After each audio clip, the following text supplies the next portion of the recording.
اب سورہ علق کے مضامین کی طرف اگر ہم نگاہ کریں تو سورہ کا آغاز اقرا سے ہو رہا ہے، جس سے یہ معلوم ہوتا ہے کہ تعلیم اور تعلم کی بڑی اہمیت ہے، کہ سب سے پہلے اس آیت میں اگر ذکر آتا ہے پڑھنے کا، تعلیم کا، تو یہ بہت بڑی بات ہے، کیونکہ الحمدللہ پروردگار عالم نے کسی طور بھی علم حاصل کرنے پہ پابندی نہیں لگائی ہے، بلکہ اس کا آغاز ہی ہوتا ہے کہ علم حاصل کرو، اور علم انسان کو حاصل کرتے رہنا چاہیے۔ اس کی کوئی عمر نہیں ہوتی ہے کہ اس کی ایک عمر لوگوں نے فکس کر دی کہ بس فلاں ایج تک علم حاصل کر سکتے، نہیں، علم انسان کو مہد سے لے کے لحد تک، یعنی گہوارے سے قبر تک انسان کو علم حاصل کرتے رہنا چاہیے۔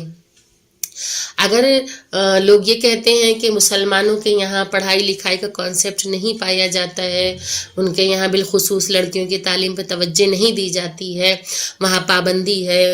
اسلام میں پابندی ہے پڑھائی لکھائی پہ، تو ایسا ہرگز نہیں ہے۔ قرآن کریم کی یہ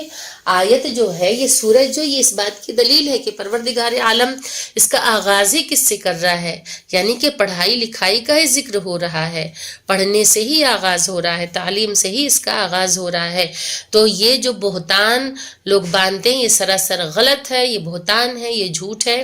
کہ کسی طور بھی اسلام نے پڑھائی لکھائی پہ پابندی نہیں لگائی ہے، بالخصوص لڑکیوں پر تو بالکل بھی نہیں، کہ لڑکیاں ہی ایک پڑھا لکھا معاشرہ بنا سکتی ہیں اور اس کی نیو ڈالنے والی ہیں۔ تو اگر